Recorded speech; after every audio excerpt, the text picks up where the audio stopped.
O'Brien. I've been waiting to see that one. Well, good morning, everybody. Fantastic. Monday, November 21st. Welcome, and we're going to call our regular meeting of City Council to order. First, before we get started, I would like to publicly congratulate the incumbents for their re-election on Saturday night. So congratulations, but we will go around the table for new and councillor business. Start on my right this time with Councillor McFadden. Morning, Your Worship. Good morning, I sir. attended the AGM of the DCAA recently. I didn't keep track of who won the awards, but I think Councillor Schumann did, so I'll let her report on that. I was at the ski hill, and they have really smartened up that ski hill. For anybody that hasn't been out there recently, the inside has just changed about 100%. It's very user-friendly now, or more user-friendly. And just thanks to all the folks that supported me on Saturday during the election. They're stuck with me for 3 more years through thick or through thin. Thank you. Councillor Gledoux, thanks. Good morning. Congratulations, Sue, Cheryl, Terry. I know that, and Duncan. I just wanted to say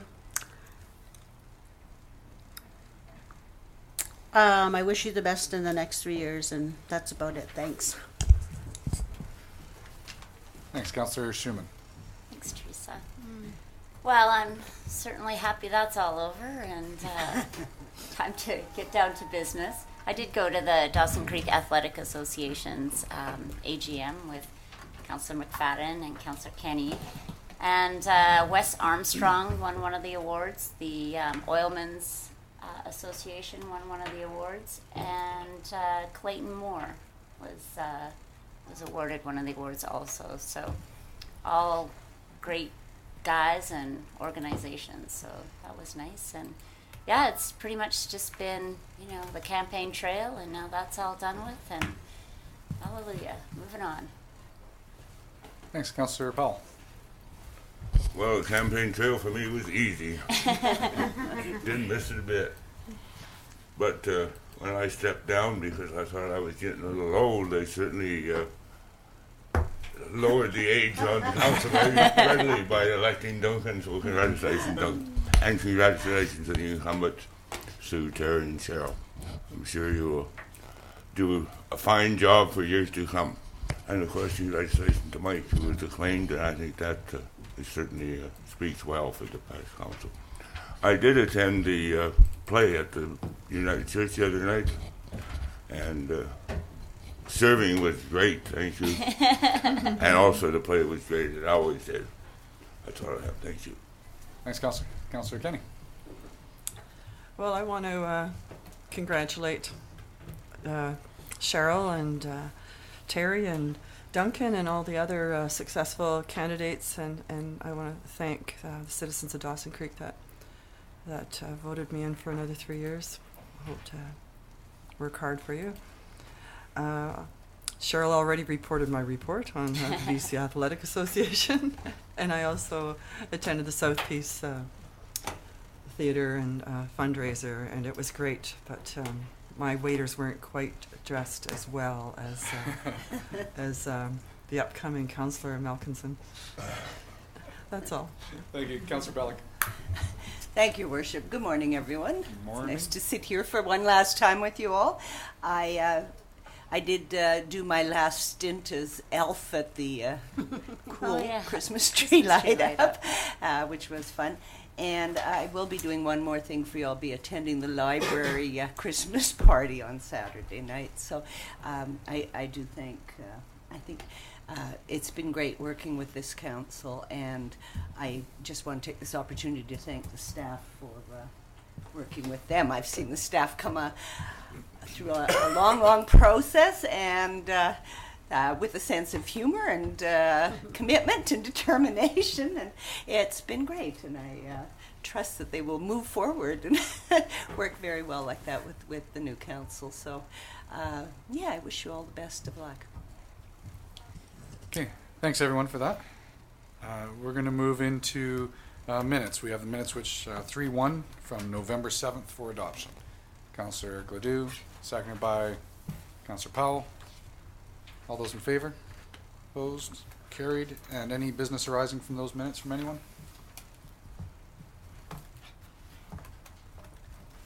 Seeing none, then we'll move to correspondence. 5-1, which is a letter from Dr. Paul McKay, and this is regarding the proposed walk-in clinic here in Dawson Creek. Councillor Powell. Yes, for information, and I would like to hear Councillor Bellick's comment on this, if she has something to say about it. Yes, I would, 'cause I Seconded would by second Councillor the Bellick, motion and for then sure. speak. And, yeah, I've been thinking about it hard from, I was surprised to get this letter, actually. And I have to say, when I've traveled to other communities, I've been very happy to have a walk-in clinic where I could go with a sore throat or an ear, or take a child who was just coughing and not have to sit in emergency. And thinking about it overall, I think it does offload from emergency, and we shouldn't be seeing those ear, nose, and throat and small injuries in emergency. It's very expensive. I know from doing billing for doctors for decades that it costs a lot to see someone in emerge, and if you can get away with just a regular visit call at a walk-in clinic, it would, it would suit me fine. So this has been an ongoing conversation, amongst the nurses and whatnot, and I don't know the principles in this specific venture at all, but I think we really, I love socialized medicine, and so it's been hard for me over the years to get my head around this, but we do have to move forward, and I think we need all the options available for us here, and we're not going to magically get long-term GPs, family practitioners like we used to with a multiple of skills. That's just not happening. I do think one thing we could do as communities and through the UBCM is advocate for more training positions. I know we have the UNBC program now, but we could easily double or triple Canadian seats at the medical schools, and I would love to see us, through our role with UNBC, pressuring for more seats. Don't think the few seats they gave us was enough. It's nowhere near, and it's so important for our physicians to grow up with that network of co-physicians that they have to refer to and to work with. The doctors we get from abroad don't have that built-in network, so they're working, they have to work and build the network first. So I think we have to approach it from all sides, but there's definitely nothing we can do about it as a council, but I would certainly advocate for all types of medical care. Maybe what I can do as well is I spoke with, when this announcement happened, with Dr. Nevling and Mr. Obetta. Yeah. There might be, reading this letter, there might be some misunderstanding about what actually was going to happen there and the purpose of the walk-in clinic. And Dr. Nevling, as you might know, announced that he was actually going to move his family practice there. One of what he sees as one of the biggest issues of getting doctors up into the north is the fact that they're coming straight out of school, a lot of these people, and they're not able to start up a business, which as a family practice really is. You're having to buy an office, find staff, get it stocked up, start up a business. And so he is actually looking at using this walk-in clinic as almost a mentorship program where he is going to assist. And so it's not going to be a fly-in, fly-out scenario for doctors. What he's hoping is he can find some doctors that are maybe newer, that don't have the capability of starting up a whole practice right away, bring them to Dawson Creek. They can work in this clinic while he's training them on how to run a business, how to run an office. And once they've established themselves, then they'll be able to leave the clinic and start up an actual family practice in Dawson Creek. That's what he's hoping. So from a Dawson Creek perspective, I think this is a win-win in a lot of ways, because we're able to bring some people in to run that. So some of the comments in there, unfortunately, I would have appreciated if maybe they just had that conversation with Dr. Nevling, because from a city perspective, I have not heard one person say that this is not great for the community. So, Councillor Gladue. Did he state that in that newspaper article, what you just said about doing it as a mentorship? I am trying to remember how the media reported on it, if all of that was captured. I know he did say that when he stood up and spoke at the release, but I'm not sure if it was all caught in the media. Okay. And I guess I just have one more question, and maybe Marilyn can answer it. It's about these hospital privileges, about... where's that? That says that... Doctors in here have to spend a certain amount of time in the emergency and all that? Yeah. And there's absolutely no reason that any doctor coming to town can't apply Yep. for hospital privileges. You just apply with your credentials and you either get it or you don't. It doesn't mean you have to have your private office. We have lots of doctors here that over the years that have worked through emergency and through other doctors' offices and don't have an office of their own. Dr. Myers has no office of her own. She's a valuable member of the community. She is a constant fill-in for other doctors, plus working her own schedule. There have been several like that. Yes. That work through Emerge, mostly Dr. Hallinar. Oh, okay. We've had lots of. I just wanted to see what that was all about. Thanks, Marilyn.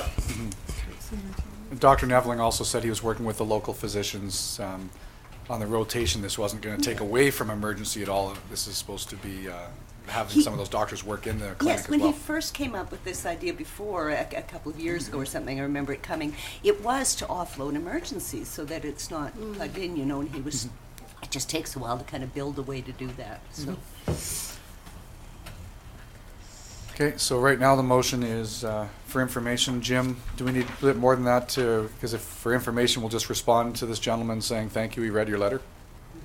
That's would be the outcome of your motion, Your Worship. Is that council wants? Okay. So all those in favor? Opposed? It's carried. 5-2 is a letter from Santa Rose Bone Grindle, and this is for the City of Dawson Creek's audit report. Councillor Schumann. I think this is for information also. Second by Councillor McFadden. And any questions or discussion? Well, thank you, Councillor Richard. I Bellick, guess for clarification, where are we at with I know we were redoing our bylaws, and I know we have talked off and on about local purchasing policies and stuff, but I don't recall going forward with that. So just for clarification, where we are with that. That's right. Jim? Through Your Worship, I'll kick that over to Shelley. Maybe she can give you a timeline on how we are doing on that policy. Yeah, through Your Worship. We've done significant work on this. Basically, what we are doing is making a comprehensive policy that takes into consideration many of the policies that we already have, but adding procedures to them as well. So basically, what we do is put in carbon fund policy, green vehicle policy, the procedures for different levels of spending, that kind of thing. So we're about 50% done, and we're hoping that we will be done by May of next year. We have to basically put everything on hold for budget and year end. So is it safe to say aligning it with our other policies? that's correct, and basically integrating them and providing one comprehensive policy. Okay. Any other questions then? Okay. So all those in favor? Opposed? It's carried. And this moves us past delegations, not quite 9 o'clock, so we'll move into reports. And report 7-1 is our first one, which is 11190 from the Director of Infrastructure and Sustainable Development for the development variance at 840 Watson Crescent. Councillor Kenny. I'll move the recommendation. Okay, seconded by Councillor Schumann. Questions? Okay, all those in favor? Opposed? It's carried. 7-2 is a report 11028 from the Deputy Director of Community Services, and this is regarding O'Brien School Gymnasium lease. Councillor Schumann. I'll move the recommendation. Seconded by Councillor Kenny. And questions? Councillor Bellick. Well, thank you, Your Worship. Speaking against the motion, I know when it first came up that I had concerns about, number one, the expenditure of a monthly lease, and now looking at this also, number two, staffing requirements then to restart up programs and run more programs through it according to this. And just wondering, it's a difficult decision between being in better economic times when the community can take more of these sort of activities on their own and form clubs, and there's money out there in the community to fill in a lot of the activities we're doing, plus looking at, the expenses of running our own corporation.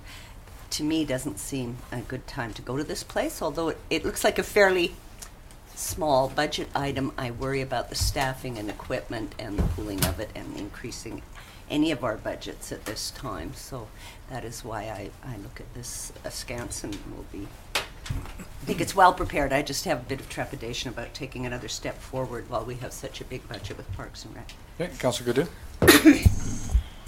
I have a couple of questions, like, excuse me. What specific types of programs, like, are they wanting to revitalize? And when they put these programs in place, will these programs cover the rent? And Good question. yeah, I guess that's about it. I'm kind of vague on what kind of programming that they're wanting to put in there. Jim, do you want to Through your answer worship, that? by and large, we're not talking about new programs, although access to that space would allow us to look at some programs we haven't offered before. What we are doing here is relocating programs that were run in the old $1 Wonder, the old regional library building, which we have now leased to a private operator, and we are running them out of school space. So the idea is to relocate those programs and run additionally out of this space the programs that we are now running in school gymnasiums that are getting bumped, because it's up to the principal in each school how those programs are used. So we can be bumped at short order. However, nothing changes your base direction, which is we don't run Parks and Rec programs unless there is enough registration to cover the cost of instructors. So the lease fee is the belief from the department is they can absorb the lease fee in their existing budgets, and so you would have no net increase in your budget, because we wouldn't run a program in that space unless we had a sufficient subscription to pay for the instructors and ancillary costs. Okay, Councillor Bellick, and then Oh, thank Paul. you. Thank you, Your Worship. This information that I didn't realize, and somewhere along the line I've missed, who have we leased the other building to? What's going to be going on in there? And, you know, this is obviously an argument that makes it an attractive position. So, The space that used to be, as you know, we discontinued running the daycare, and the old daycare space was being used for these programs, and then we leased that space to the gymnastics operator. I can't remember the name of, Duncan, what's the name of the company? The preschool, Monkey See, Monkey Do. Sorry, preschool, Monkey See, Monkey Do. That came to council, if you'll recall. They were looking for space because they had been exited from other school district space they were in, so they are now running their preschool out of that space, so that denies it to our programs, some of our non-instructional day programs, that kind of thing. thank you. Okay, Councillor Powell. Yeah, through you to Jim, were we paying the school district before when we were using their gyms? No, through your worship, we had a joint use agreement, which is they had access to some of our facilities at no charge. We had access to their facilities at no charge. Within that agreement, however, we had no priority and we could be bumped at short notice. We still continue to have a joint use agreement with the school district, but this would provide us certainty in our programs. Now, my recollection is all this was discussed with council already. Yeah, I and, remember. staff was given the direction to negotiate this lease, and this, all that's happening is we've come back with the lease. Yeah, Yeah, I was. yeah, this was already discussed and approved, so. Yeah, I think, I just will support it definitely, and I think once again, staff's done a great job in looking at a problem, that's all it is, so. Yeah. Councillor Kenny? I think maybe in the future, because I do remember all this conversation, but it was a while back, and so maybe when this kind of thing comes forward after research, maybe a little background, or like in the council, just to refresh our memories. Well, the memories here are getting younger. That's right. Yeah, I We know. don't want memory might not be an problems. issue for the next council. Good point. Any other questions or comments then? All those in favor? Opposed? And it is carried. No, she voted in favor. So we'll move to 7.3, and that's report 11029 from the Director of Community Services. This is for Dawson Creek Secondary School, the 2012 graduation. Councillor Ledoux. I'll remove the recommendation that report number CS 11029 from the Director of Community Services, read Dawson Creek Secondary School 2012 graduation be received. Further, that council utilize Article 7.4 of the management agreement between the city and Global Spectrum to waive Encana Events Center rental fees for the 2012 graduate festivities. Thank you. Seconded by Councillor Schumann. Any comments? Questions? Go ahead. So they're not going to be using the south, where were they using that? And then Shega Hall anymore then? No. Where's They that use one? the memorial. It'll be the same as last year. Oh, is it the memorial? Last year Okay. we approved them to use the Encana Event Center, and they used it out there, and they said it was quite successful. They quite enjoyed it. It worked very well for what they were trying to do. They did most of their functions out there, so they're going to do that. They're asking to do it again next year, the same as last year. Okay. Councillor Powell, or sorry, Bellick. In this recommendation, I understand we're not committing to a long term. This is simply a one term, although they asked for a long term. That's correct. Yeah. This is simply a one term. That's Make correct. that clear. Yeah, Jim, did you Yeah, want to through say your something? worship, they had actually asked for you to commit one of the 2 dates that you can waive rental fees over a longer term. We're recommending you only do it on 1 term because you're just not in a position to know that far in advance what the competing requests might be. Yep. This year, this will be, for 2012, it will be the graduation and the energy conference will be the 2 rental waivers. So you're out of rental waivers for 2012 if you okay this. Yeah, thanks. Was that your question, Councillor A Bellick? brief clarification for me, please. Somewhere along the line I've missed. Is it now called the Dawson Creek High School and not South Peace Senior Secondary School? Dawson Creek Secondary School. Yes, Dawson Creek Secondary School, which comprises Central When and they did South the Peace. change? It's one now. It's like The 2 two campuses, 1 campuses, school. Yes, with an official name change. Yes. I hadn't realized there'd been an official name change. Oh, thank you. Okay. Yeah. As an But some of alumni, us that's a old-timers, shocking yeah. Any other questions then? Okay, so all those in favor? Opposed? That's carried. Moves us to 7.4, and that's report 11030 from the Director of Community Services regarding sports field strategy. This is something we've been asking for with our strategic policy to come forward. Councillor McFadden. I'll move the recommendation, Your Worship. Thank you. Seconded by Councillor Kenny. Any questions? I don't have a Councillor question, I have Powell. a comment, and I'm sure this negotiations will be long and hard. With that, though, there is obviously a timeline that has to be met because most of the outdoor programs registration starts early in the spring, so it'll have to be done prior to that so they can set their fees appropriately. So- Councillor Bellick? Yeah, along those same lines, there was one place with the ball diamonds, I believe the junior ball diamonds, that they didn't have the hectare, the acreage for. Will that be captured then, just like our parks plan was, where we'll know how much acreage we actually have? Is that being measured? Do you know? I wondered if this was interesting. It was interesting to me, number one, that they knew the acreage was soccer fields and stuff, how much was cut and how much wasn't, but that I did wonder if they were capturing what they didn't know then.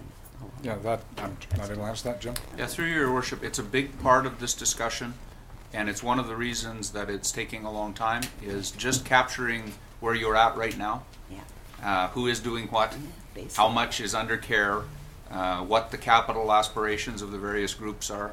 All of that has taken a very long time, partly because often these things are done in a combination of volunteer groups doing part of it and our crews doing part of it, and we need to capture all that if we're going to set a fair recovery rate. So it's taken quite a while. That inventory is ongoing as we speak.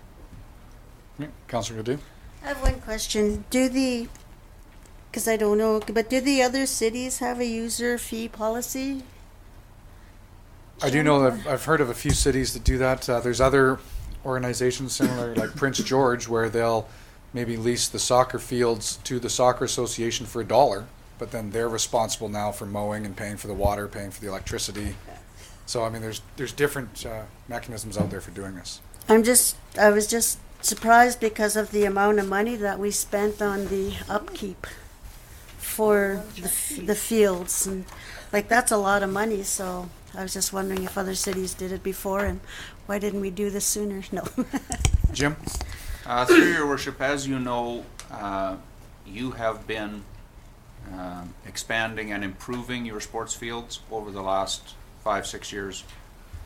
You have brand new soccer park, you have brand new ball diamonds, you have a skateboard park, you have a lot of outdoor facilities that have been that are newly built, and they're being maintained at a very high standard.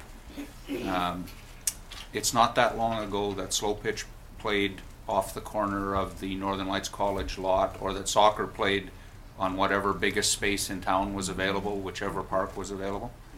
And so maintenance costs have gone up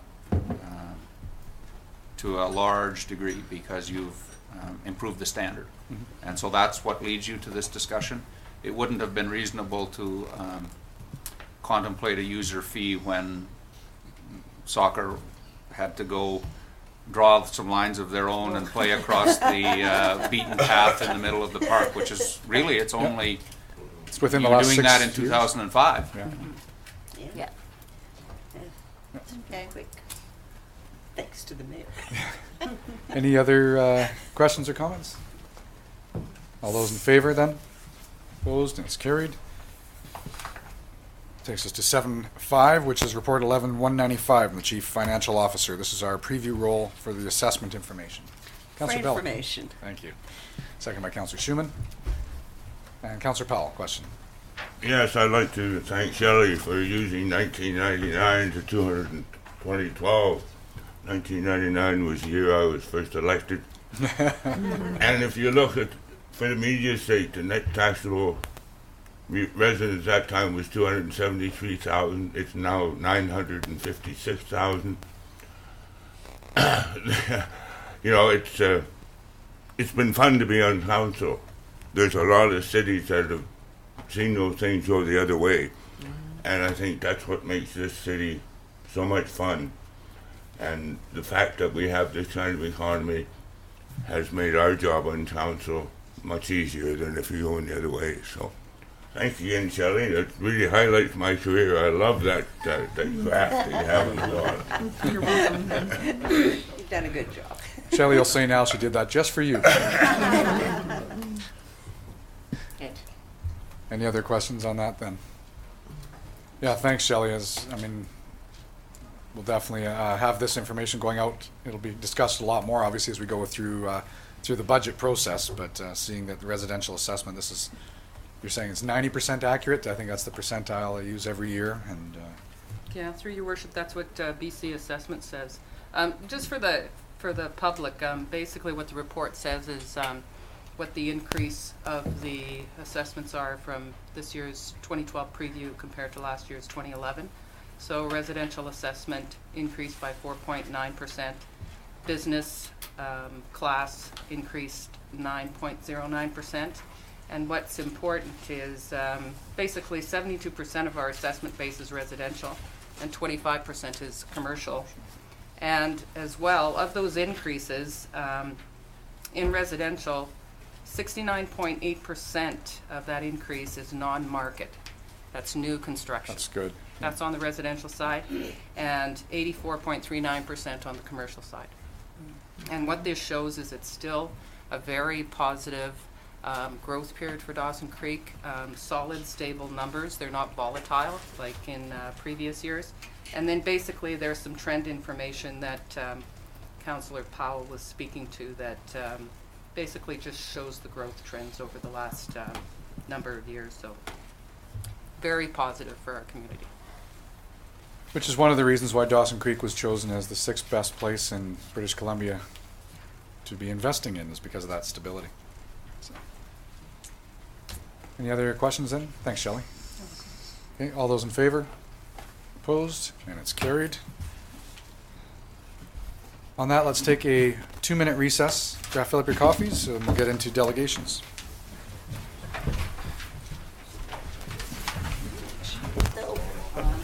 This is today's date. So welcome back, everyone. We'll call the meeting back to order. Wanted to bring home actually like a lab retriever. We're going to move back now to delegations. We have 6-1. We have Mr. Darren Johnson in attendance. Good morning, sir. Hello. I will first read out the proclamation that we have today, and then I'll invite you to come forward. So whereas each year the White Ribbon Campaign invites all Canadians, especially men, to wear a white ribbon in the days leading up to December 6th, which is the anniversary of the shootings at the Montreal University. And whereas the simple gesture of wearing a white ribbon has become a widely recognized call to end violence against women. And whereas the issue of men's violence against women continues to be a pressing problem in our community, and everyone is encouraged to wear the white ribbon during the White Ribbon Campaign. Now, therefore, I do hereby proclaim November 25th to December 6th, 2011 as White Ribbon Days here in Dawson Creek. Come on forward, Darren. Good morning again. Good morning.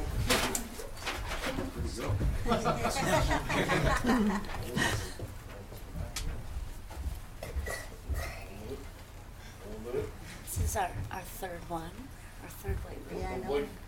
proclamation. Morning, Matthew. Morning, Matthew. Ah, you're.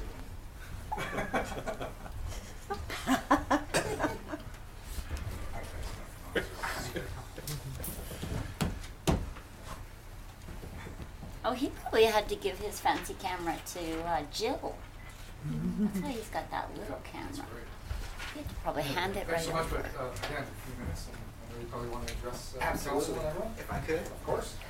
once again, but the big poster for everyone to sign. Gave some thought about the pre-planning to make sure that this year I have more than one mark. So, a little bit less of the line item. So I can put this here? Sure. Yep.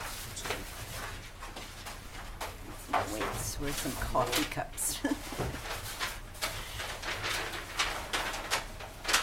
So, by signing the poster, you're making a pledge to never condone, commit, or remain silent about violence against women.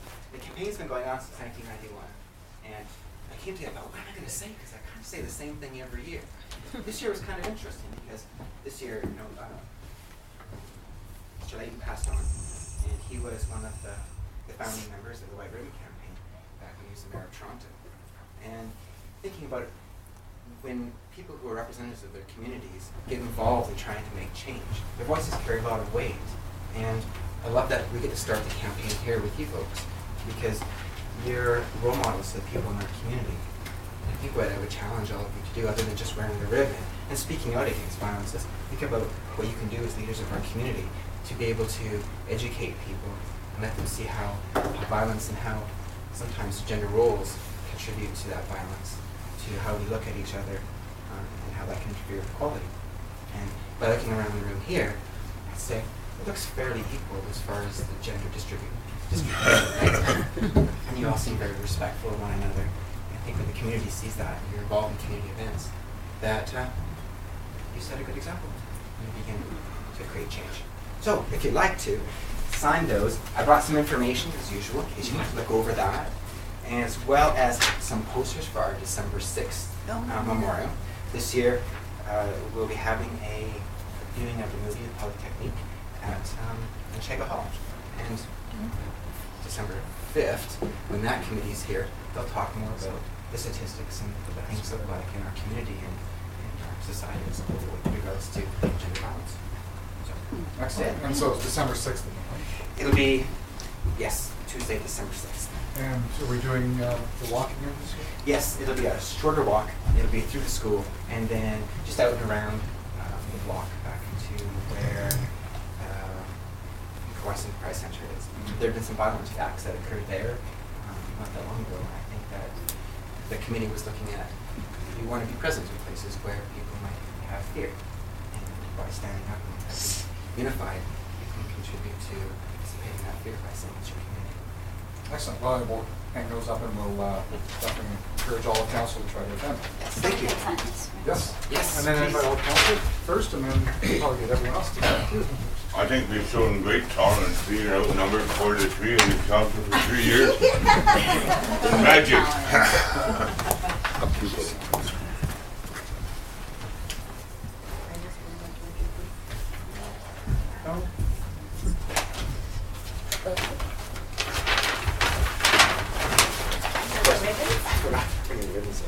Right, I'll hold it.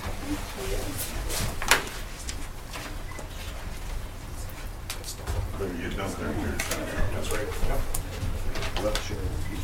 Yep. No. If I don't go up, Cheryl will beat me. Dawson? That's what McFadden said. I gotta go up there. Yeah, yeah. I'm the lover.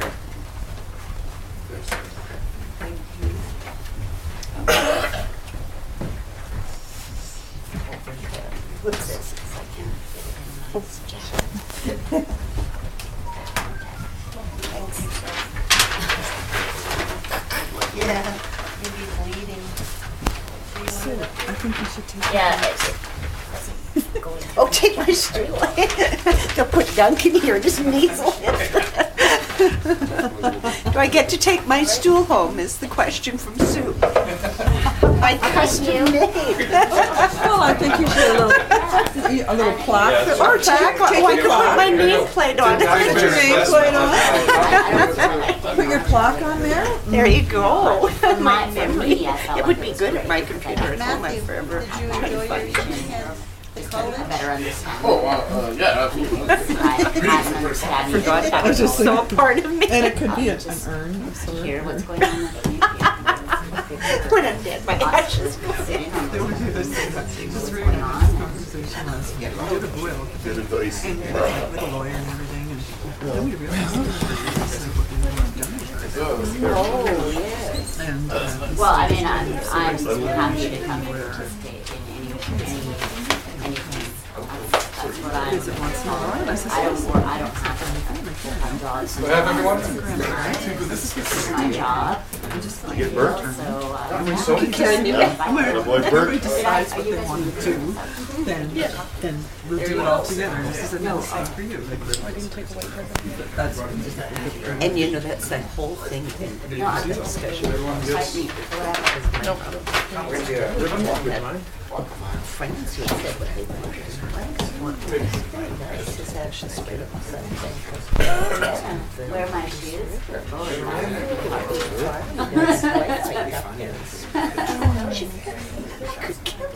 yeah, damn your children. Exactly. You know, when he's done it 25 years earlier, they were up there all the time, but. We actually had that discussion. Wow. Like, you know, what That you was think's good fun. today might not be so.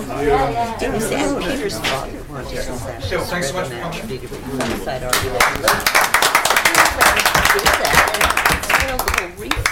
Every time you went water skiing. It's kind of, yeah, you know.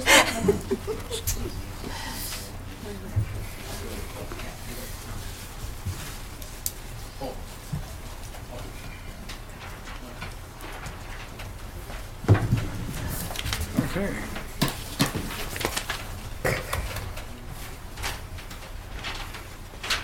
Okay, thanks again, Darren. So we'll move back into the agenda, up into reports. So we were at 7.6, which is report 11-196 from the Director of Corporate Administration. This is for our staff Christmas social. Councillor Schumann. I would move that council formally endorse the December 23rd, 2011 staff Christmas social from 12 to 2 as an approved city social function, and further the city hall and all non-essential city facilities be closed from 12 to 4:30. Okay, second by Councillor McFadden. Any questions or comments? Councillor Ledoux. I had issues with this one, I think the first year that I was here. But I'm just wondering why it says here over the last several years, attendance at the Christmas social has been decreasing with less than 10 attending the event. So if there's less than 10 attending the event, why would we have one? I think that's why the recommendation when you look through that, it suggests that we start moving it around, because there's a lot of staff, let's say out at public yards or down at the arenas, in other areas that might not come up here, and we're going to try to look at going to them. You know, sometimes people can think coming to City Hall up into the council chambers for staff may be a little too formal, so there was some concept ideas. I like the suggestion the staff put of trying to maybe move it around to get more involvement from the staff. So instead of just closing down the non-essential services early and people going home, we want to include them to stick around for an extra hour or two and do some socializing. Yeah. And that's the reason why the recommendation is to move it around, to try to get more involvement. Not sure if that answers your question, but any other questions? Okay, so all those in favor? Opposed? Councillor Gladue, that is carried. 7.7 is report 11.200 from the Director of Infrastructure and Sustainable Development. This is for the request for quotes for installing the backfill at the old Wildcat video store. Councillor Kenny? I move the recommendation. Seconded by Councillor Bellick. Any questions, comments? So all the, sorry. Go ahead, so Councillor Kenny. this all will be charged to Wildcat Video at the end of the day for the cleanup. That is correct. Jim? Yeah. Yeah, through your worship, it'll be actually charged to the property owner, Yes. which is, I believe, called Sarita Properties, but we'll also try to recover from the insurance company, so we're hoping one or the other will pay the bill. Will it be a long process, or is it? Do you expect Well, problems? of course, because it's charged to property taxes, if the owner chooses not to pay and the insurance company disputes and doesn't pay, we'll ultimately end up with the property. It's a secured amount.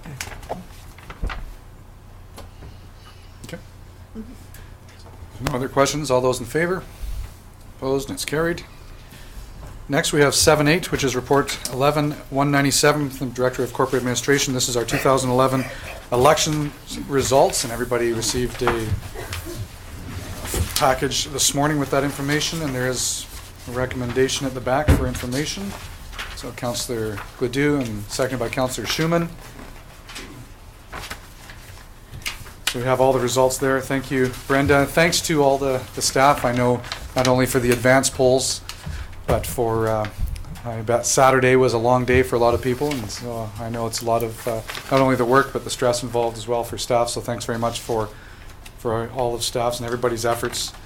I want to thank everybody who not only took the time to come out and vote, which unfortunately we had just over, 20%, an amazingly low turnout for the city, just over 1,600 voters, but I think the biggest thanks goes to all those who put their names forward to run. It takes a lot of courage and a lot of passion for your community to put your name forward to want to sit at the council table. We had 15 names come forward, which was quite a few. And so I want to thank all of those, and then a special thanks obviously to the 3 incumbents and the 3 new people who will be joining us on council as per the report. We have Charlie Parslow, Shaylee Wilbur, and Duncan Malkinson. So it's going to be an exciting 3 years with another change of council. So any questions or comments from Councillor Gladue? I was just asking Councillor Sherman, did we have polling stations this year, like over at, did we? Yeah, Okay, that went 'cause- around to like Nowickan, to Rotary Manors, to all that. It's in the report here that Oh. went to the different polling stations. Yeah. Where is it? Or did you put that in here, Brenda? No, the locations are not. The locations aren't, just Okay. just the numbers from the polling station. All right.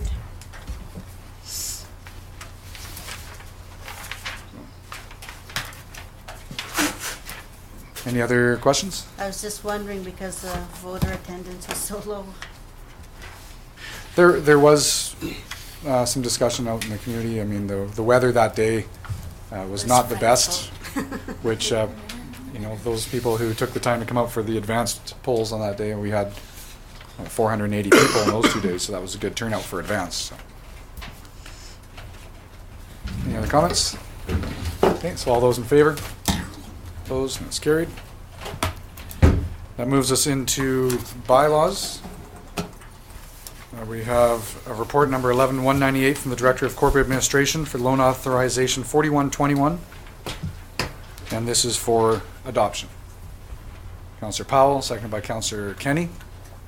And Councillor Bellick, question. Thank you, Your Worship. Just a brief recap on what the price at that, how the price will be set at that site once it is made, and if that will fully recapture the loan.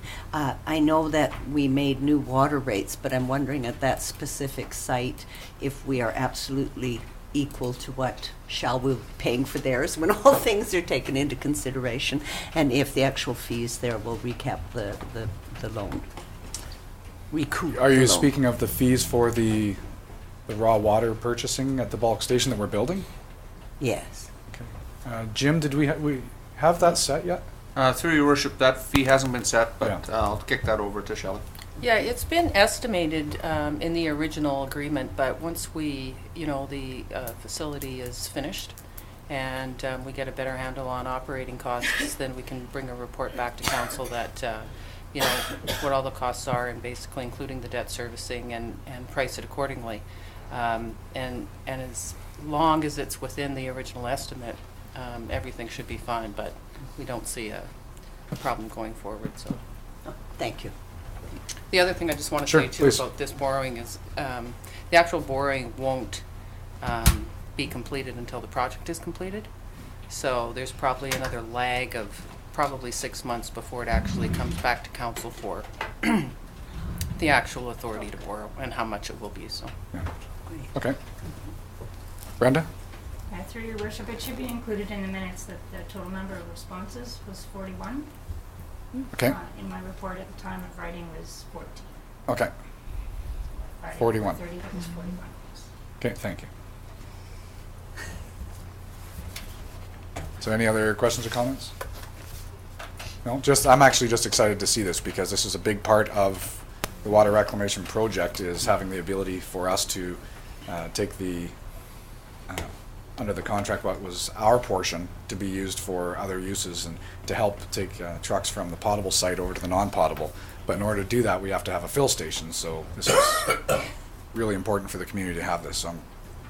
So fill station just hits my mind as we talk about fill station includes the roadway leading up to it and the pad, and that's all part of this. Yeah, and if you drive by right now and look at it, it's they were well starting underway, the building portion of it anyway now. So. Because some of that will sort of just be what we're doing on the site already. Anyhow. Yeah, exactly. Thank Yeah. you. No other questions? So all those in favor? Opposed? It's carried. Next one is 8.2, which is report 11-194 from the Chief Financial Officer for the 2012 Revenue Anticipation Borrowing Bylaw 4127 for the first three readings. Councillor Powell, second by Councillor Gladue. Anything from council? No? Jim? Through your worship. I know what This you're point will be made again at orientation on Friday, but not everything that happens in local government actually seems to make much sense. The regulations that we work under say in order to borrow up to $1 million for the truck fill station, you require the approval of the electorate, which you garner either through a referendum or through the alternative elector. In this case, you get 41 responses, so clearly spending the 20-some thousand it would take to go to referendum would have made sense in that case. And then the next item up is authority for an operating loan of $15,289,452, which the Act says you're supposed to authorize without the assent of the electors. Yeah. How those two things make sense, I can't tell you, but those are the regulations we work under. And that would be me. Very least. But you're trying to assume, Jim, that everything makes sense, or should make sense. No, I'm trying to point out that in local government, everything doesn't make sense. But it is the rule. We'll do it. That's right. That's right. But it is in the event, like, nobody was to pay their taxes. It's And the no funds were to come the in. This is basically your operating loan. Yeah. And the provincial government believes it is secured through taxation, and so they pass this. They have a legislation in place that says 75% of your tax levy basically is Guaranteed. an automatic loan. Yeah. And most large business utilities, they all function the same way. Okay, so all those in favor? Opposed? It's carried. That takes us off to mayor's business. First thing as well, unfortunately I wasn't able to make it up to the Dawson Creek Athletic Association dinner and banquet. Unfortunately I was tied up as well, but congratulations to everyone there. I was actually at Northern Lights College, which was really nice what they put on, which was inviting the parents and the grads for 2012 to Northern Lights College to give them kind of an orientation of what it'll be like after school, and they asked about 3-4 of us to stand up and give our life experience and our background of what we wanted to be when we grow up, but what we actually ended up doing. Oh, that's cool. It was neat. They starting explaining everybody's life history. It was neat to learn a bit more about people, and I'm sure they learned a few things about me that they didn't know. And Uh-oh. yeah. Also want to do a big thanks to the South Peace Oilmen again for the really nice Christmas tree we have center of downtown, and for their volunteer time and efforts to install that and put up the lights. It was great, and unfortunately on Friday night, combination of not only the power going out to half the town for 3 hours after an accident, but being a minus 20 something, the turnout wasn't as high as we've usually seen in past years, but everyone that did show up had a great time, and kids were all smiling and sliding around on the ground. It was a fun evening. On that, Cheryl, can I have your assistance for a second? Good evening.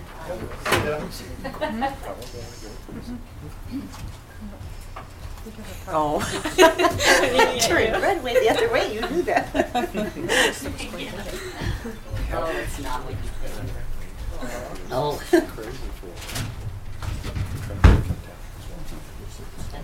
Yes, thanks.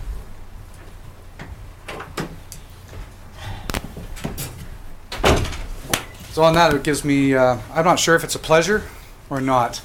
I know it's a pleasure for some people leaving.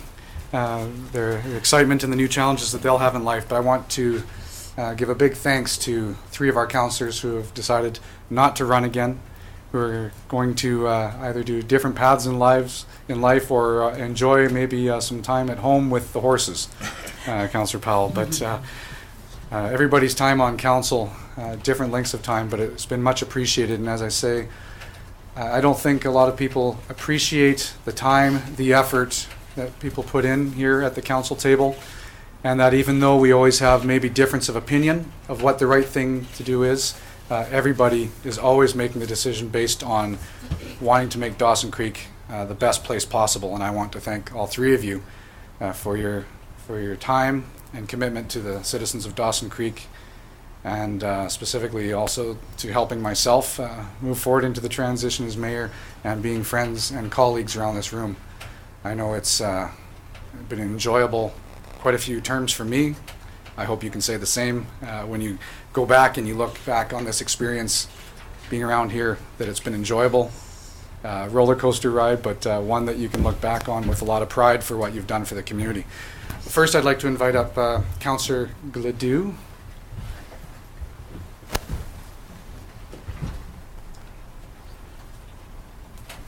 Pull my hair one last time. Oh. That made her smile. Well, we know after... Hey, I'm glad I'm going though. The city of Dawson Creek Butter, and with the unfortunate time where you had to have some surgery to fix your knees, so you can actually spend more time on the golf course, hopefully now. And just on behalf of the citizens, thank you so much for your time here on council, and we're going to miss you. So thank you.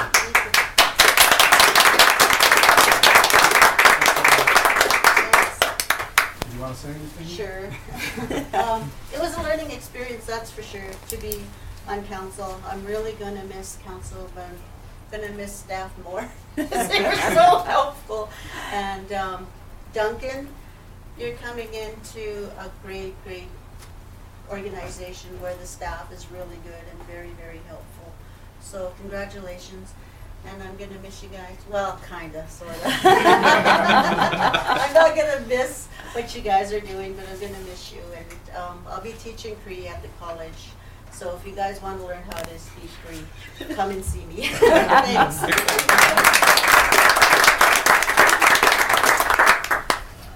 You can tell by the shapes of the boxes, they're two different gifts. But, on that, I'd like to invite Bud and Marilyn probably both to come forward at this time.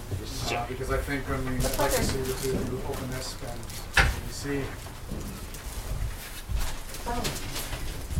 Well, the first thing I have to say Yeah, I'll let you is say a few words the most first. important thing being on council afforded me was a dance partner. That was good. Okay, now I'm. I wasn't a in the good dancer. background. Anyway, thank you so much for all your time here. Pretty heavy. Thanks, Bud, for being a great mentor. Thank This you, Mike. letter's for him Enjoy it. and the other golfers. Yes, and I will let you two have these. I'd love to have you open them now if you could. You can bring them on the table here. Yeah. And Cindy was nice enough to have a box cutter and told me I'm not allowed to operate it though.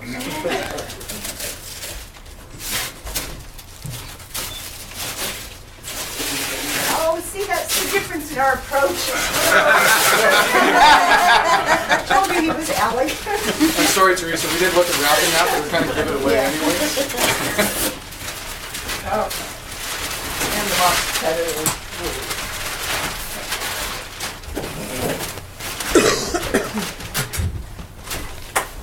another extra large t-shirt. Oh. My goodness.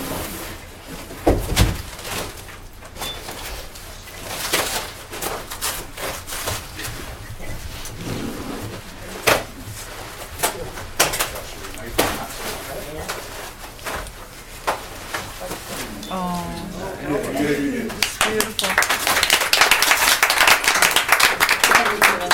Marilyn's still going tonight. But as everybody around here knows, most of the community knows, Marilyn and Bud were both fortunate enough to not only serve on council with Calvin when he was a councillor, but also as mayor. And so we thought it was quite fitting that each of them. Can you help her?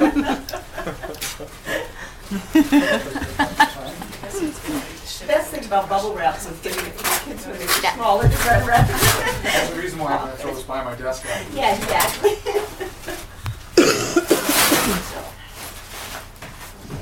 They match you themselves. Very Beautiful. Okay, let me move some of this out of the way. Oh, That's the kind of mayor he is. You can trust him. He'll clean up after you. well, I'm so proud to be standing here with you, Bud, and look back at the years. It's been a decade. I was thinking as I sat back and listened to everyone's platforms at the open forum and sitting here today. And that makes it the longest job I've ever kept. And was interested in keeping, as a matter of fact.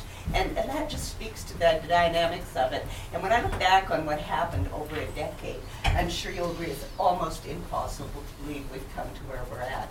And I have to echo Teresa saying that is so much to do with staff, but more importantly, the relationship between staff and council and how that developed. When I came on, that was an adversarial relationship, and it only proceeded because council and staff set their mind to at making a joint effort to get where we are today. And that is so unusual in local government. And year after year, when I sit with NCLGA and UBCM, it's clearer and clearer to me. It's the only way that any corporation can move forward, and it is what saves us. And but especially standing up one day and saying, you know, that he'd had the epiphany and could see where we were going with that and was on the team. made a huge difference and helped to meld that team and bring us forward. So I believe we've strengthened staff enough and incorporated enough into our corporation, enough procedures and policies and vision, and we have a strong mayor and 3 returning councillors to help meld that team again with your new group and keep moving forward. I'm sure the city will continue to move forward.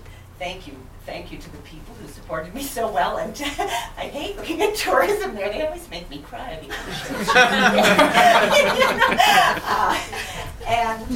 Yes, thank you everyone in this room and everyone in the city for giving me this great tenure ride.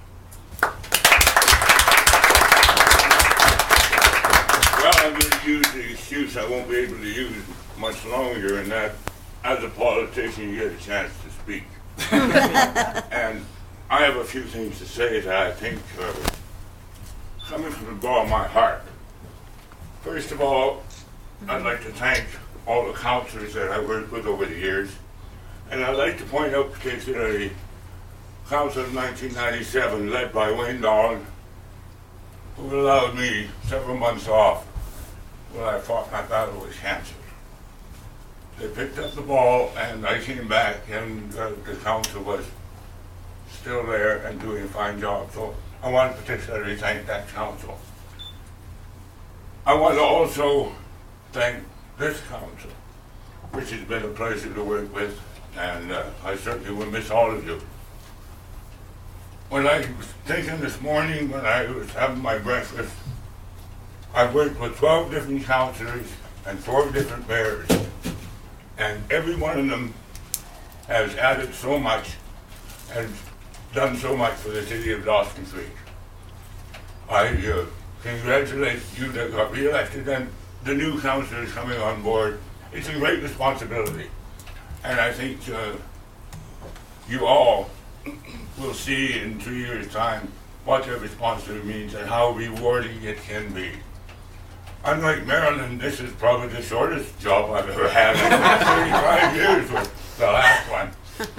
I'd like to also take the opportunity to, I'm so glad that April's here today, and Dustin. You know my passion for tourism, and without April, Dustin, and Ryan, we never could have done what we did. April, a personal thanks to you for what you've done for not only Dawson Creek, but the whole of the northern BC in the last few years. It's been wonderful. You know, they say there's highs and lows in every career. The high for me, of course, was the night that the referendum passed and we got the money back. That was just an absolutely fantastic night through a lot of hard work. My wife and I sat out at Ground Birch and talked to those people, and we managed to win that area, I think, by 2 or 3%, which allowed us to go forward. The low, of course, was the losing of Calvin. I think that none of us can ever get over that. But I'm so proud that we're going to have something to remember him with forever here very shortly. And I ask you to please invite me to the opening. I certainly want to be there. And the last thing I want to do is thank my wife. I think councillors don't realize what the spouses go through as they walk around town and hear how terrible things are in the city and how the council doesn't know what they're doing. I think that's very important. That the spouses have to put up with that, and it takes a strong spouse to support you every day when you're in here and when you're in the public. Walking down the halls of Safeway is not always a pleasant time, but we've gone through some bad times in the last few years. And last of all, I'd like to thank the staff. Jim, I think, you know, I've worked in a lot of big organizations, and this has got to be one of the best run organizations. And I just hope the people of Dawson Creek understand the professionalism, the diligence, the way the staff works in this city. It's been absolutely amazing to see over the last 12 years how we've progressed. And, you know, Sharon Peterson's not here, but the work done when they brought that whole idea together, I forget what it was even called, but it really meant that people became responsible for their job and enjoyed doing their job. And that has been brought into this whole organization of the city of Dawson Creek. So staff, I thank you for making our job easy and for always being there, finding the answers. Sometimes we don't like the answers, but the answers are forthcoming. Thank you all. It's been a blast. I'll miss you, but I'm not leaving town.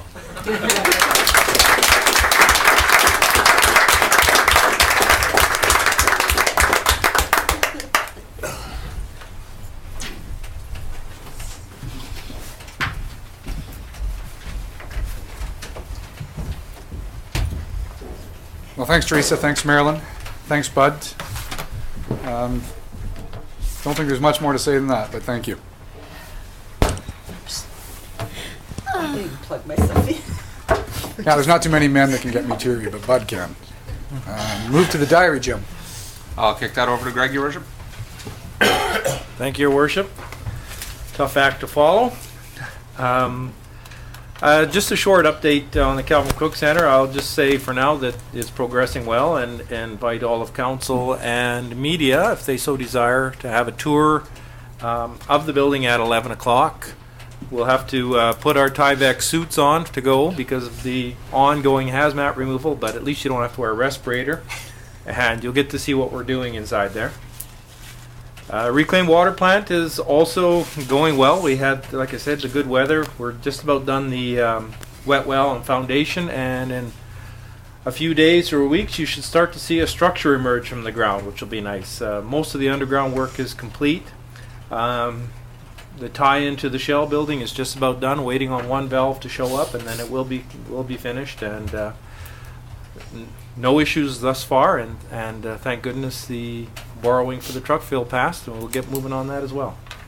And that's all I have to report. Okay, thank you. And as Greg said, so for the media, we will be having a tour of the Calvin Crook Center. I'd like to extend that invitation to Councillor-elect Malkins, and if you're available, you can also join us for that. So consent calendar, I don't believe we have anything on the consent calendar Nothing, today. Your Worship. So we'll move to strategic priorities chart, Jim. Through Your Worship, the last item remaining from Council's priorities was the sports field user fee rationale. You've now received that, so I'm happy to report that you have accomplished your 5 strategic priorities for 2011. Yay. And thanks to staff for that. As Bud was saying, that's what's, I think it's really helps move us forward doing the strategic priorities, and looking forward to doing that with the new councillor right away here in January. Question and answer period, Brenda. I don't believe we have anybody. No one said. Okay. Anything from the media at this time? Yeah. Or do you want to go off camera? All right. Just wondering, like, why you think the voter turnout was lower? You already kind of mentioned it, but. Well, there's probably a bunch of combining reasons. Typically, and I think if you look around the province statistically too, when there's no race for the mayor's seat, there's less of a turnout from the people in the community for some reason. And I tried to stress the fact that councillors are just as much, if not more important than the mayor's vote, because there's 6 of them. But unfortunately, we didn't get a big turnout for that. The weather that day on Saturday was probably a factor.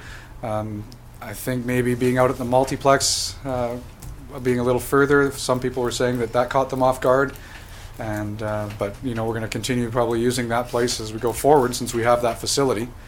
So it will become an old habit for people probably in the future of going to the multiplex for either referendums or elections. So probably a combination of a lot of those factors. Do any councillors have any comments about it? Why do you think it might have been lower? Yeah, okay. Marilyn? I totally agree with the mayor. Even looking around at the results and where there were hotly contested mayoral races, the voting turnout was way higher. I think there is, certainly when you do economic development or anything, regardless of what we learn in the chamber and how many votes and what kind of consensus it takes to come somewhere, both business and residential people tend to believe that it's the mayor's show and and he runs it. So, I just think, from a personal point of view, there's just it's more sexy to be looking for a leader than a board. Yeah. Yeah. One of the things that probably could be added to that, though, is just the momentum and the great position that the city of Dawson Creek's in. You look at the areas where there was a high voter turnout. Usually in those communities, when I was looking at it this weekend, is where there's a lot of controversy going on in the community and a lot of things, on the horizon for them that maybe don't look good. You look at communities that are struggling to keep people in their community, with businesses shutting down, taxes having to be raised. Those issues sometimes can divide a community, and I think we're very fortunate here in Dawson Creek. When you talk to people on the streets, there are a couple of different opinions sometimes of what's right or what's wrong, but nobody can really argue the fact that we're going in the right direction and we have a great, vibrant, positive community. So that in itself, if you don't have those issues out there, sometimes people don't come forward to try to change that. Anybody else from council? Words of wisdom? No? Matthew? Just on the truck filling station, I believe this question would be directed to Shelley. You said the rate for that water hasn't been set yet, but is there a term for repayment, like when that loan would be recovered, I guess? The term on the loan authorization is 10 years. Okay, but in terms of like recouping that money through those fees, would that be also 10 years? Or has that been decided? Yes, it would, Okay. yeah. Because the estimated cost in the agreement is the cost of actually producing it. Oh. So the debt servicing would be incorporated into that. Oh, and sorry, just on a No. technical note, I was wondering, could I get the outgoing councilors to stick around? Can we get like a group shot maybe? You definitely can, because I know I'm going to be inviting all of council up to the front as well afterwards, because we'll be doing our final with this council Christmas jingle for Shaw as well. Oh, no. So lube up the voices there, because you're going to be singing here. Bud and I didn't wear our Christmas stuff. We didn't That's get that. Any other media questions at this time? So on that, Brenda, we probably don't have everybody available right away for the committee of the whole? We have been making phone calls, I'll double check. So why don't we, while we're making those phone calls, we'll take about a 5 or 10 minute recess. Maybe we can take those pictures, maybe even do our sing jingle for everybody, and then go into committee of the whole. Sing jingle. Why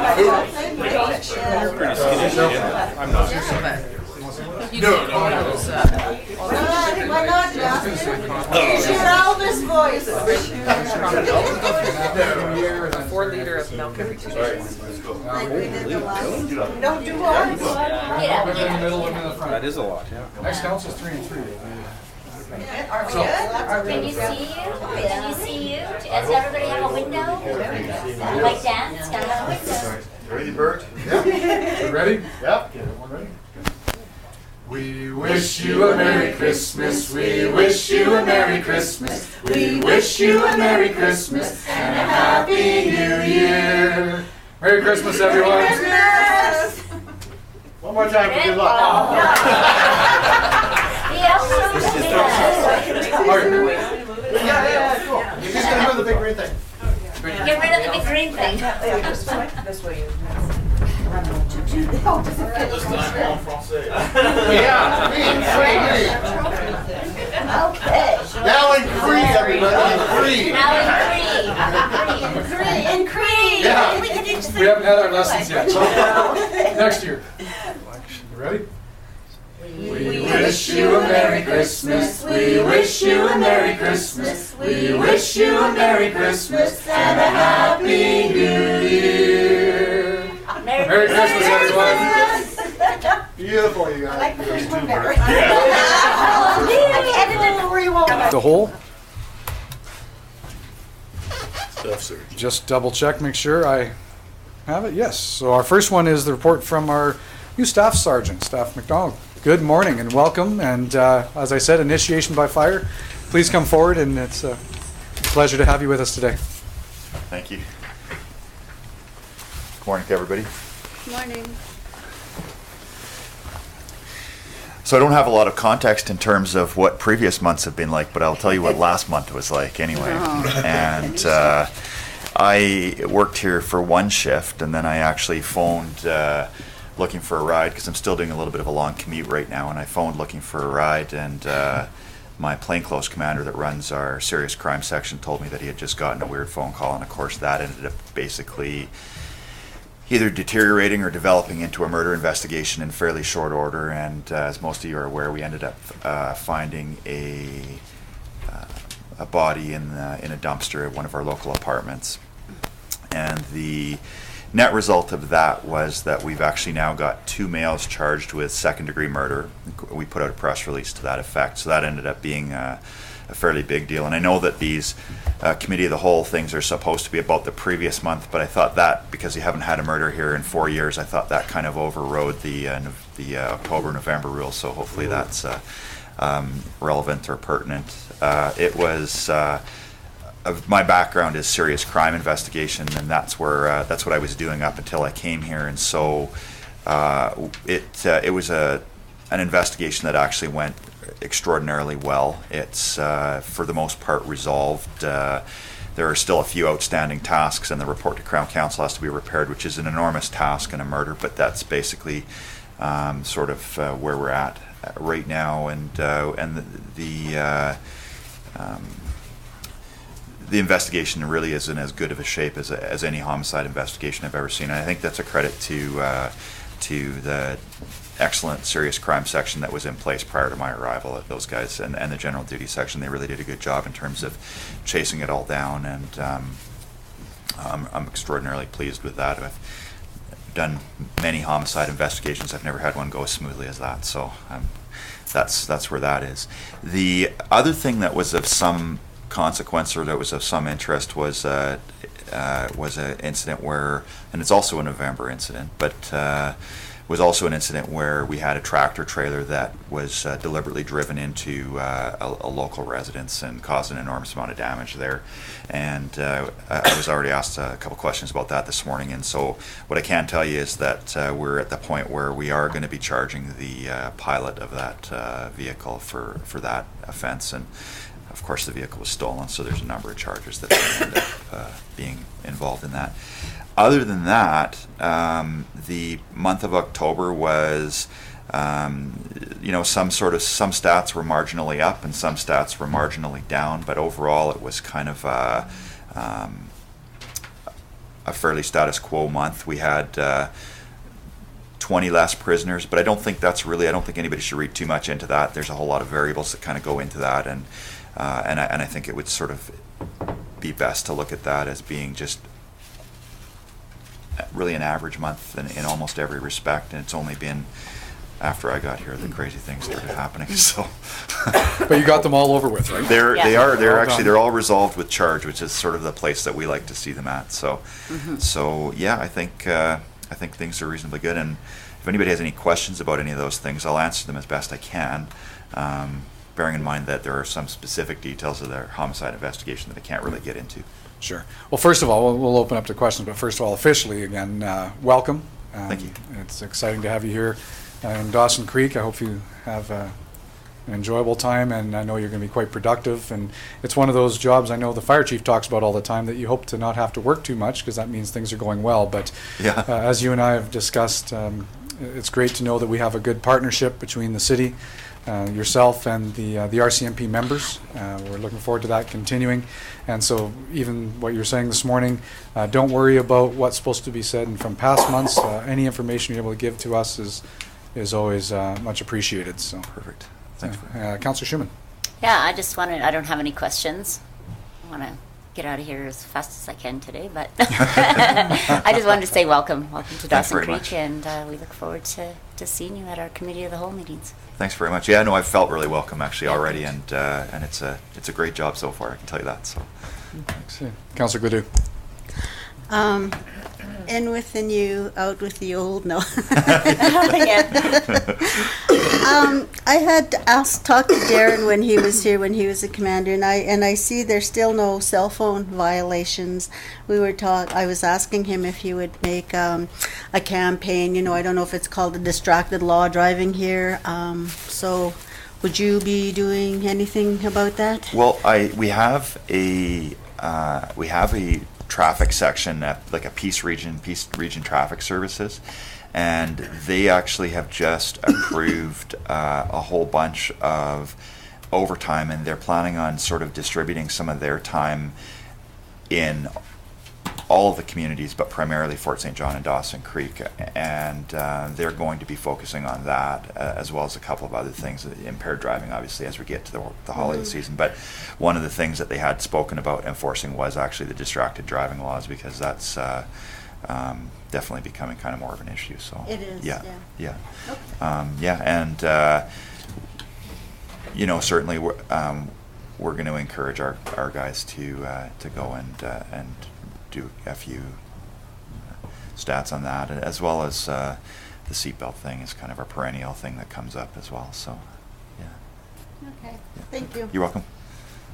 Any other questions from council? Okay, if seeing none, thanks staff thanks again very for much. coming in, and look forward to seeing you again probably sooner, but if not next month at the committee. That sounds good. Yeah. No, that was much more painless than I thought. Thanks very much. We were We'll gentle. try to make it more painful next time. My expectations. Thank you.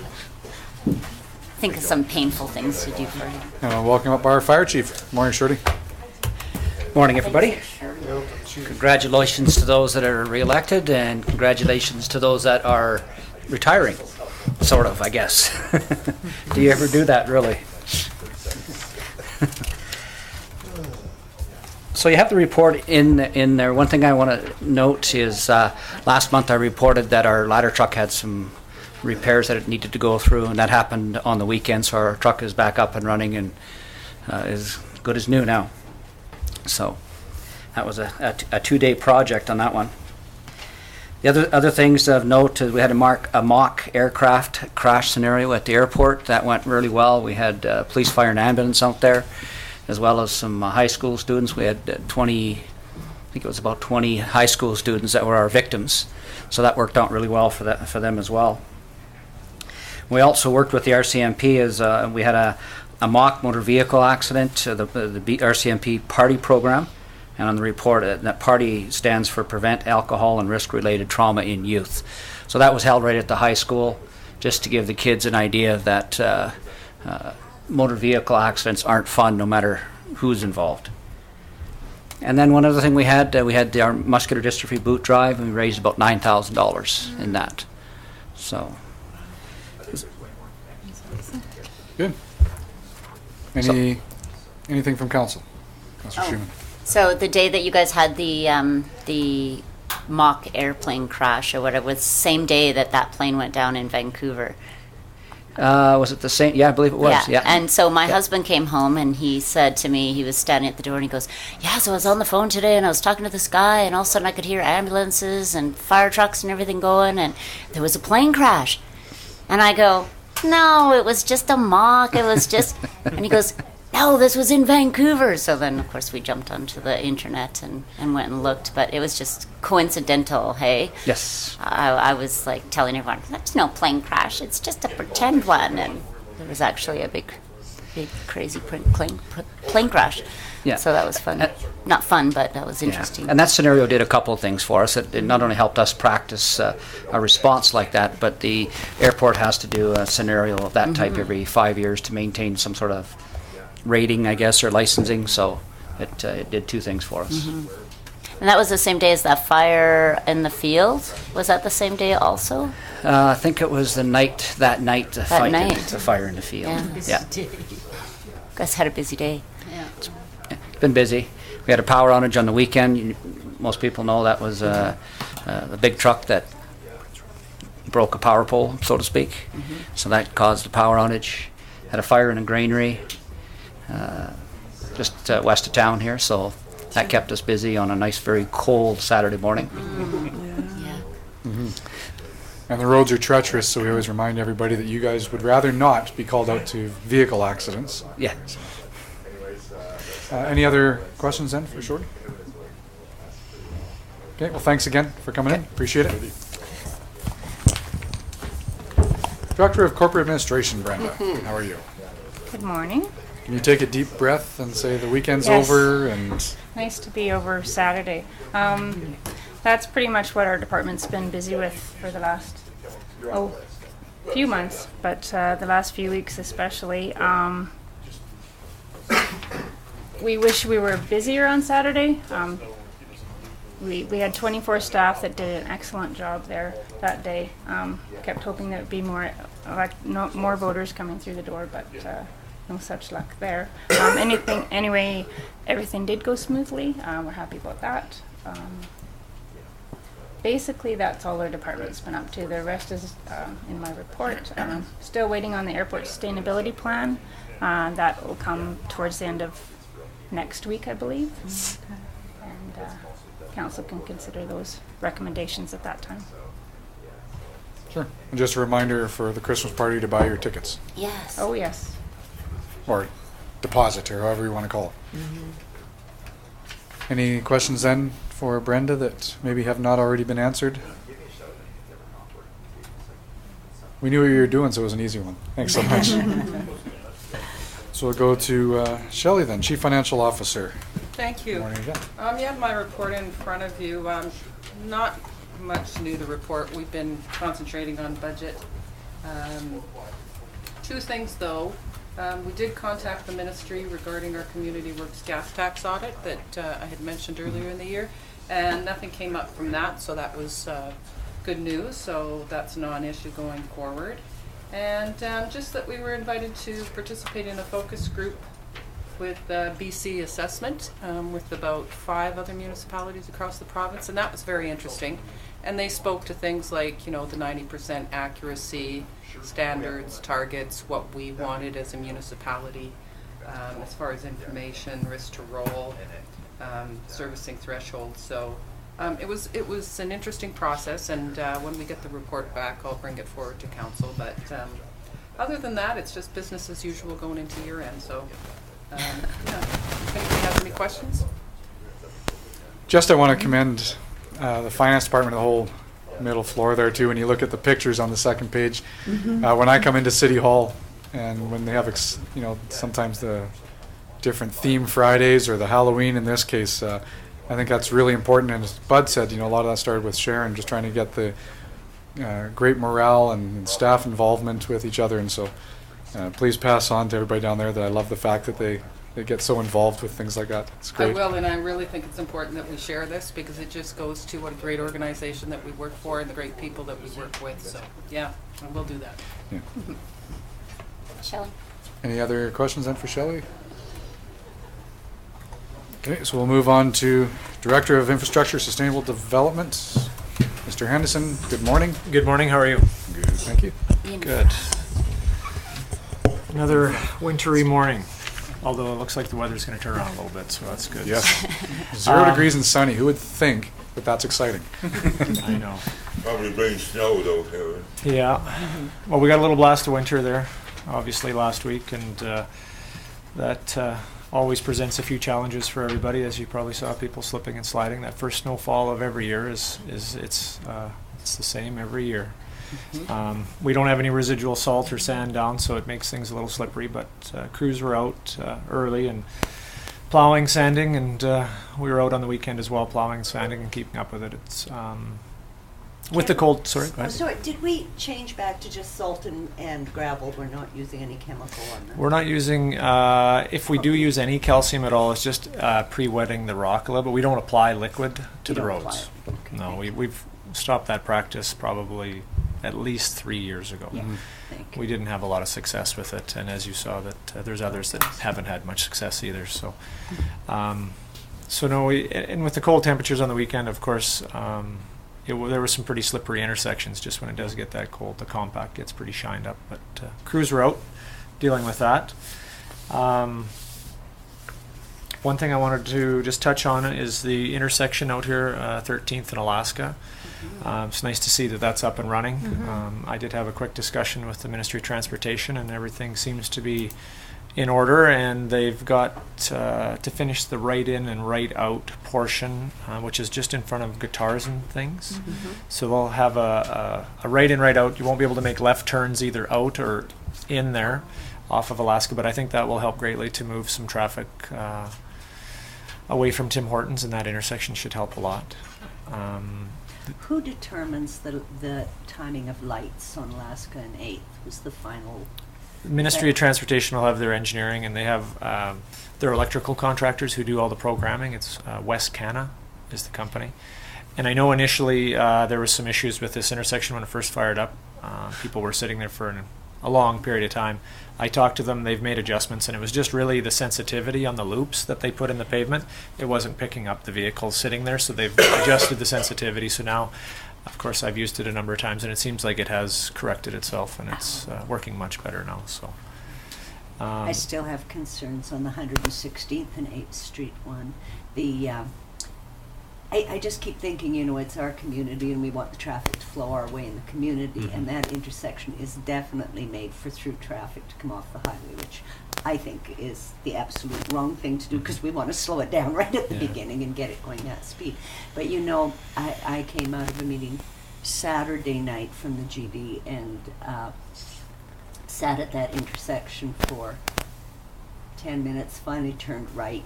Oh, the light came would around not and change. came through town. It was faster to get to Mayor Bernier's that way than, Okay. you know, and everyone was doing that. Actually, some people just went through the red. So either it's malfunctioning, Could but be. even in the middle of the day, it's an awful lot of fast through Yeah. traffic. And I would assume that they have loops there as well. I will check with the ministry and see, and it might be just an adjustment they need to make Thank you. on that. So I will follow up on that. Thank you.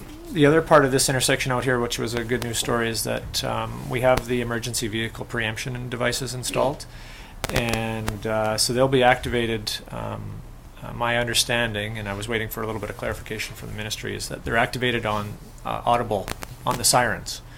So that will assist emergency vehicles to, when they come out throwing their sirens, that'll help them get through that intersection.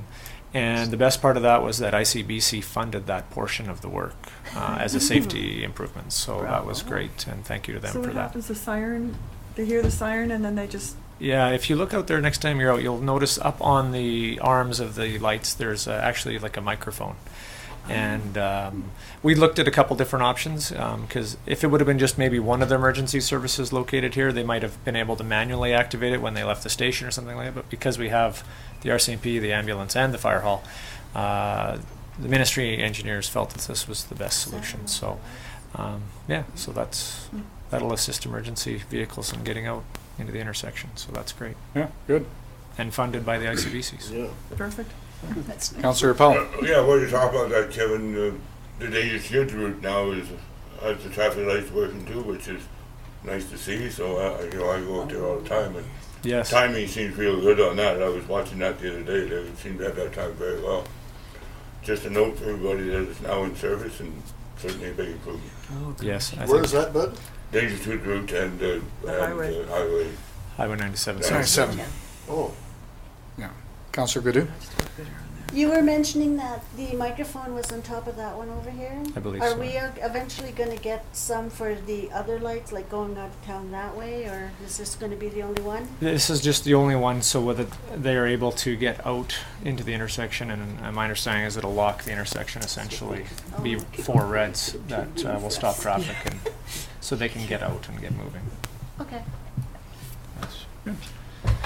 I did meet about 2 weeks ago, 10 days ago, with one ministry representative as well about the 4-lane project. We had some initial discussions on that, on the 4-laning Highway 2 east of the city. So hopefully we'll be getting some conceptual drawings here throughout the winter, and something that we can share with council. So it'll be interesting to see. And how are we doing with the delay on the Wendy's? Last I heard, I saw survey crews out there again about 10 days, 2 weeks ago. Last we heard from WL Construction, who's got the contract to build it, is that there's been a redesign on the building. They're coming up with a more modern design, is my understanding. So that's going to delay them a bit, but they're still planning on starting in the new year. Councillor Schumann. So with the snow and the removal, everything went smoothly, and you guys are all ready for the year. And Actually, it did. It looked like a lot of snow, but because it was the first snow, actually it packed down quite a bit, and we hit it pretty hard, and we did hire an extra grader to go out and give us a hand, and we actually were a little bit ahead of schedule, so I think things went quite well. Yeah, I noticed it didn't take long at all. No. You know, aside from some of the intersections being quite a bit slicker than normal, as you said, Yeah. for the first snow of the year, but Yeah. you know, staff got on it really quickly. It was good. Yeah. So far so good. Any other questions then? Okay. Well, thanks very much, Kevin. Thank you. And we have Duncan, I believe, for Director of Community Services. Good morning. Morning. So similar to Public Works, we've been shifting our focus a little bit to snow. Previously we were working on planning and some finishing work in some of the recently paved areas, and had to shift that to sidewalks and parking lots. I think that's probably going to stay consistent until the spring. In other news, Success by Six has contacted staff. They found some additional funding for the playground down at the Kembork Aquatic Center, about $5,300. So Heidi's been in contact very recently, and we're going to get together and see what potentially we can add down there, amenities to improve that space. Wow. Also, as of October 11th, the BC Health Act regulations have changed regarding swimming pools.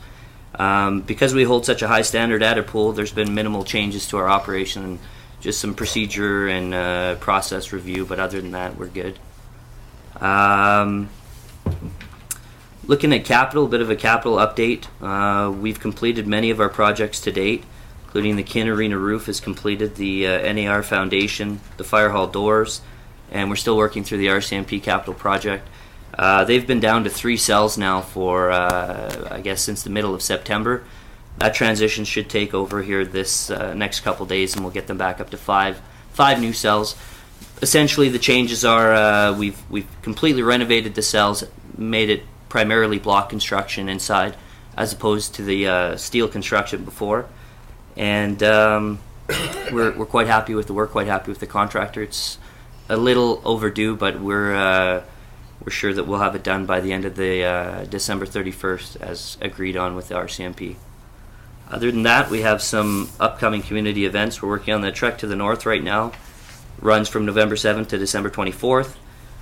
We also have some Skates with Santa, Teen Toonie skates, free family skate and free family swim, sponsored by Mayor and Council. Those are also upcoming. We'll report those again in the next COW. Have any questions? Good. Marilyn? I just have one about the skating programs, the Learn to Skate and stuff. Do our staff teach the skating, or do we get someone from the community contract? It's a combination. We do contract, and we have some of our staff running it, whatever we can do to fill the programming. Okay. So we have qualified, I know we have a lot of old skaters on staff. Yeah. Okay. Yeah. And the new position, running the ices at the arena and stuff, that's a full-time position? Is that the recreational program? yes, Megan yeah. Pickett? That position that we hired Megan Pickett for? Yes, that is 25 hour, and that's a fill, and that position has been vacant for a while. We were looking at our staffing model for the department since it's changed in January, and January 1st we took on some new positions, myself included, coming into that department. So we've sat down and we've looked at how we're going to model the department, and we didn't fill that position right away. We're at a point now where we feel that that position is necessary to fill, and that person will look after, essentially similar to Aaron Oliver, and it will give some coverage for the daycare as well as recreational programming at the Memorial and the Kembork Aquatic Center. Thanks. So it's reorganizing the whole schematics of the department. It's part of the bigger plan for the department, yes, that we've transitioned through in the last year. Thank you. Thanks. Any other questions then? Okay, well, thanks, Duncan. Thanks. So last but not least, under Committee of the Whole, and no pressure, Dustin, but you are the gentleman standing between one of our councillors leaving on vacation, so. So I've been told. So take as long as you want, as I said. Oh, yeah, so take as long as you want. Good morning, Your Worship, Council, Administration. You have my report in front of you, but I'm just going to highlight a few things over the past quarter. You'll notice in the visitor stats from the Visitor Center to Alaska Highway House group tours throughout this past visitor season that we're about 8% down at people walking in the Visitor Center doors, and that actually is the largest decrease that we've seen over the past 4 years with the economic downturn. The good thing about that is when we're actually looking back at different trends of the traveler coming up the Alaska Highway and to Dawson Creek, our biggest decreases month to month was back in June and July when we had poor weather and highway closures. So hopefully that won't be a consistent trend going forward. Can't say what the weather's going to have for us next year. We've had some new staff come on board over the past quarter. Deb Chaffee, after 6 years of working with us, had decided to retire and move on, and we were delighted to hire Joyce Lee. She's been a community citizen for a long time, doing a number of different workshops in the community. And besides just doing our visitor center manager job, she'll also be doing our world host training for stakeholders throughout the community. So we're really excited about that new addition to our team. And then finally, before I pass things on to April, it's a little bit of show and tell. Something that Tourism Dawson Creek, in partnership with Northern BC Tourism and 4 other communities across the north, we've been doing a lot of different partnership initiatives over the past 2 years, and really bringing a lot of our resources together in order to provide better tools and be more competitive in the overall marketplace. And one thing that we came up with this year was, with the ongoing trend for visitors to use mobile sites, different applications, whether it's iPhone or iPad, in cooperation with these 6 different organizations, we were able to combine some resources and come up with some pretty cool technology that not every region in the province has. So it's something special that the North now has, and it's a testament really to how we work together closely with our other communities, from Prince Rupert to Terrace to Dawson Creek. So actually, I'm just going to pass it on to April, but while I do that, I'm just going to pass around. So is it expensive to get apps to get into that system for tourism, or is that? I think that's one of the important points with this, is that Tourism Dawson Creek was able to come to the table with some of the other communities who also have funding for tourism, and collectively work with Northern BC Tourism so that Northern BC Tourism could develop the app on behalf of the northern region. That's why the group. Yeah, and it's not necessarily financially feasible if you don't work together like that. So once again, the investment of the dollars in Tourism Dawson Creek is not only benefiting tourism Dawson Creek itself, the region, and all of the communities in the north. So I asked Dustin if he'd please explain how you actually can access the app. Is it in the App Store? Yes, it's actually, you can go to iTunes and the App Store. In the App Store. Yeah, so you can download it from the iTunes Store. Travel Northern BC or Northern BC Tourism, you just search that. You can download it on iPad, iPhone, and then also on the Android mobile device as well. Amazing. Yeah. So somebody in Nacogdoches, Texas could say, I think I'd like to go to the Peace Country. From Texas to someone walking down the street in Dawson Creek, right? They could download that app and be able to make their booking to a hotel, or have, check in at various restaurants or coffee shops. Yeah, so with that, I'm just going to pass it on to April for a few things. Thanks. As Dustin and I were talking about the few points that we've been mentioning very quickly today, of course, he said to me it'd be a good idea maybe if I said a few words and thank Bud for all his effort, as long as I didn't tear up. So I think I've already done that. But first of all, through your worship, to all the councillors, thank you very much for all of your support for all the tourism and Tourism Dawson Creek, and in particular, Bud, We've just been at the ground floor when you came on board, developing tourism Dawson Creek, arguing the case for a independent DMO and the funding, which is really important. And I think that the other aspect is that Bud has always emphasized in various venues, forums, the importance of a tourism champion at the municipal table.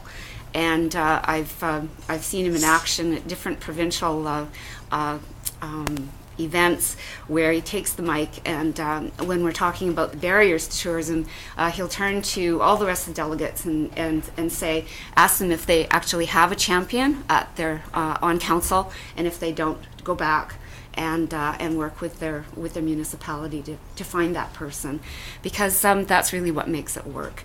And the investment in the Tourism Dawson Creek dollars, we managed to leverage your dollars through all of the other areas that are growing in not only the Northeast, but regionally in the North, and certainly provincially.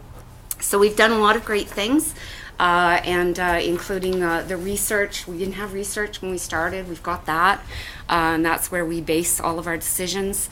We've also worked very hard to with the Alaska Highway Legacy Tour, Alaska Highway International Forum, and now we're stepping into the National Historic Site Project, and also the new relationship with Northern BC Tourism for the City of Dawson Creek.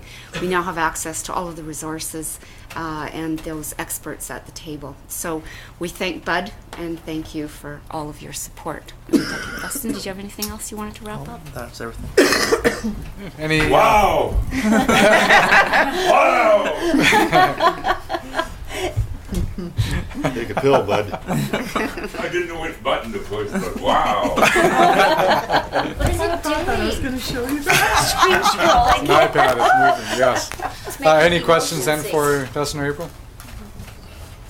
Any comments? And I'll reiterate, you know, kind of what Bud was saying earlier, and the relationship that we have between the organization is really important. And when you talk about the statistics, that's important to us too, because when it comes to decisions we make around here for funding, for the support, it's great to have the background to know how important tourism is. And when we've done some of these studies, and you know, Dustin, when you've come in and you've talked about those studies and the importance to the community, the tourism aspect and how it helps local business, you know, that information is important, and we need to keep getting that, and we need to keep pushing that out in the community. So thanks for all that, and thanks for what you're doing. Thank you. And I'll give you your phone back.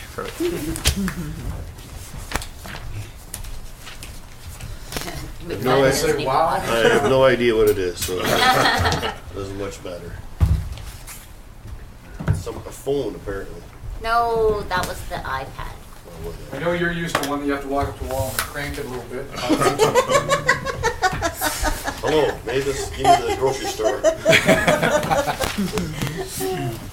So on that, thanks everybody for your involvement then for the Committee of the Whole for this month. Yeah. Hello, Gert. On that, we move to 16.1, a motion to recess to the closed for the last time for this council. First of all, sorry, Jim. Through your worship, if you wish to, you could include Councillor-elect Malkinson in your closed meeting as well. He would have to agree to maintain confidentiality, but you could have him in if you wished. We have to add that to 16.1 under the resolution then, If Brenda? you wished. Do you wish? So moved. Yeah. Okay, so we'll add that to 16.1 as a name on the list, and then Councillor McFadden, seconded by Councillor Gledoux. All those in favor? Opposed? Carried.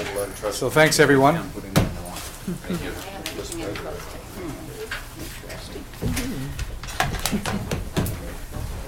Yes, that's what we were. Yes. Yeah, it was a motion to go into closed included with the addition of. This was